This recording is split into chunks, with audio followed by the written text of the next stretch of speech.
Hey guys, it's Bro You Whack, and the Halloween event has been happening all day today, and I made a whole gang of videos. This is going to be my third one today, but if you want to go see my loot box only video where I did 50 loot boxes, I opened them and I got mildly disappointed. I'm going to be honest, I got a little bit disappointed, then I highly suggest you go watch that. Or I also did a video where I showed you guys all the skins, gave you my thoughts on all the items that also came along with it. It was an awesome video, but today I wanted to talk about Junkenstein's Revenge because with every single event there comes a game mode, and recently, well, Lucio Ball came back with the Summer Games event, so we all kind of thought that Junkenstein's Revenge would come back, but I kind of assumed that they would kind of add a little Blizzard charm, that they wouldn't just copy and paste the old event, which they did in a sense, but they also added a brand new game mode to Junkenstein's Revenge, which was Endless Mode. Now, this is something that I really wanted with Junkenstein's Revenge, because as you guys know, when you play just the regular game mode, there's an end goal. Even if you play at the hardest difficulty, there's always an end goal, no matter how much damage you take with the gate. If you defeat all the enemies, if you kill all the enemies, then, well, you win the game. But I don't really like that because, well, I really like Call of Duty Zombies, and there is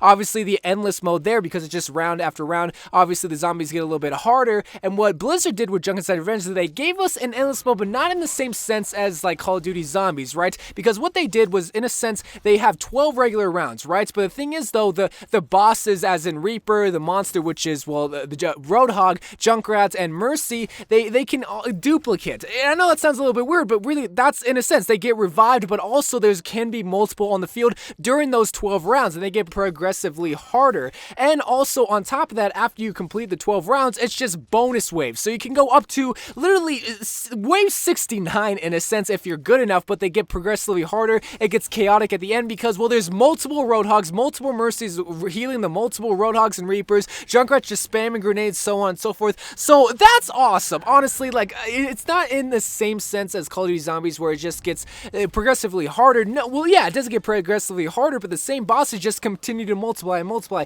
And on top of that, not only are you limited to the 4 heroes, but you also get a whole gang of heroes on top of that. So originally, the 4 heroes that you can play in the regular game mode, which you still can play, which is going to be Soldier, McCree, Hanzo, and Ana. Those were the only 4 heroes. But now, on top of that, they added another 4 heroes. So in total, you have 8 different heroes that you can't play. I don't know why they didn't add other heroes. I don't think it would have been that bad. Maybe they just didn't work for the game mode. But the other heroes were Genji, were Torbjorn, Widowmaker, and Zenyatta. I think a pretty good selection. They added another sniper, they added another DPS, well, Torbjorn's just in his own little world, and then another healer. So I honestly like this because, again, it's not like the Uprising event where they just had all the heroes because, okay, maybe I'm going back on my statement. Maybe it wouldn't work for every hero. Maybe Mei wouldn't work, or maybe Orisa wouldn't work, which I don't really see. But what also on top of that, I keep forgetting because they changed so much with this game mode. They also added Symmetra as a boss too. So I forgot to mention in the boss fights, but Symmetra is in the game. She doesn't put turrets on the wall or anything. She just has a shield generator that she puts in the back left-hand corner, so you can always find it.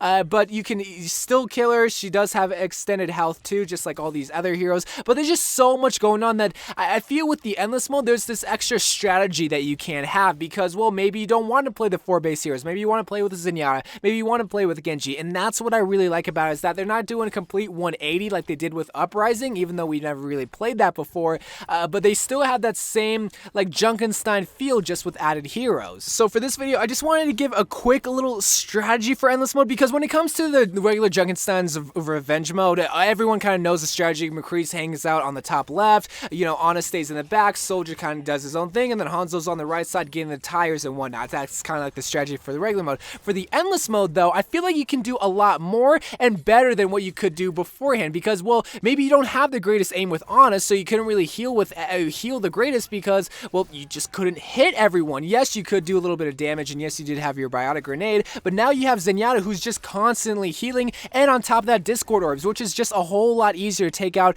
these bigger bosses, which is, well, Roadhog and Symmetra and whatnot. So that does help a lot. When it comes to Genji, though, this is a little bit toss-up because, well, you just have to utilize the dash, right? So every time you get a kill, it resets your dash, but if you just use your dash right away, there's so many enemies that you're just using your dash on that are just constantly resetting. So I don't know. I don't know if Genji would be the greatest choice here. I mean, I was using Genji and I was having a blast, but maybe he could replace McCree in a sense, even though McCree's High Noon is so powerful in Junkenstein's Revenge. Soldier 76 I think is going to be a staple. Like, it's always great to have a heavy DPS hitter, and also on top of that, it's still helping out with heals, maybe if Zenyatta and Ana can't heal. And Torbjorn, okay, Torbjorn is going to be probably a must pick in Endless Mode because his turret in a sense is going to be a 5th man, and every time you ult, it's just going to be so powerful. So it's just constantly taking out the Zomnics, pairing up with Genji, you're going to get resetting your dash. So if you're asking for the perfect comp from me,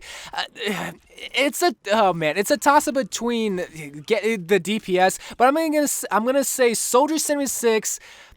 Pick between Genji and McCree. If you're not great with Genji, then definitely go with McCree. Torbjorn, and I would say Zenyatta over Ana, because yes, Ana is great when going against Roadhog, but I feel like the Discord Orb is just so powerful against the bosses, and plus you have a healer, and plus on top of that you have a consistent DPS hitter. So that's my thoughts on the Endless Mode and just a little strategy. It's just a toss up between the offensive heroes, but I do want to get you guys' thoughts. Do you really like the Endless Mode? Because I love it. I honestly truly do love it. You're not limited to just those 4 heroes, and you don't have an end goal. You just go until you die or the gate gets broken down, which I love. So love you guys. Thank you guys for watching. More Overwatch videos to come, and bye.